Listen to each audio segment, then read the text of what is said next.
Congresswoman Cammack. Okay, this news, taxpayers want to know, what are their tax dollars being used for? Because the news is Republicans on House Judiciary ramping up the probe that they've got proof that multiple FBI field offices in L.A. and Portland joining the Richmond office in planning to target traditionalist Catholics as, quote, violent extremists and potential domestic terrorists. The question is, shouldn't they be focusing on real terrorists, dozens of them trying to cross the border? Oh, my goodness, Liz, there's so much to cover here.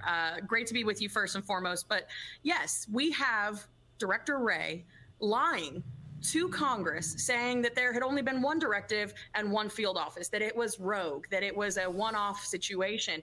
But yet the timeline and all of the evidence through the transcribed interviews that we have conducted point to the fact that this was a directive from the Washington office that was carried out through multiple field offices. This is a fundamental attack on Americans as we know it. The freedom of religion is a fundamental right of our constitutional republic.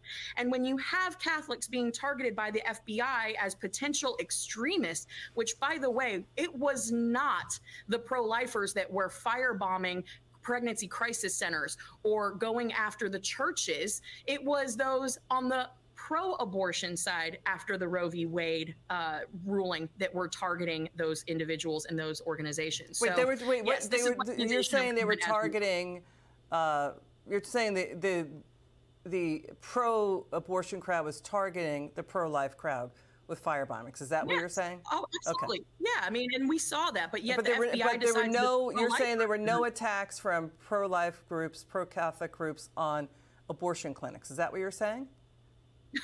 I don't ever recall a time where that has happened, but I know that we saw the FBI sending in SWAT teams to arrest 82-year-old grandmothers who were praying outside of Planned Parenthoods. That seems a bit excessive to me, especially considering that my husband is a SWAT team member who he himself said that is ridiculous, that is absurd, and these types of tactics are completely being abused. That is weaponization of government in a nutshell. Again, U.S. taxpayers are sick and tired of being overtaxed. They really are. Yeah. They're done with it. And what they're seeing in D.C., they're wondering what's going on. What are you spending the money on? And the debate is whether what's going on, whether FBI Director Christopher Wray even knew what was going on, because you're going to hear him say this. Watch. What's the difference between a traditional Catholic and a radical traditional Catholic? I'm not an expert on the Catholic orders. Well, your FBI wrote a memo talking about radical traditional Catholics. I'm just wondering if you can define it for us. Well, what I can tell you is you're referring to the Richmond product, which was a single product by a single field office, which as soon as I found out about it, I was aghast and ordered it withdrawn and removed from FBI systems. Yeah, but then the FBI was redacting documents. So, I mean, this White House said it was going to be the most transparent. We understand that Christopher Wray preceded this White House. But again and again, you know, the voters out there are saying, what are you doing with our money? Yeah.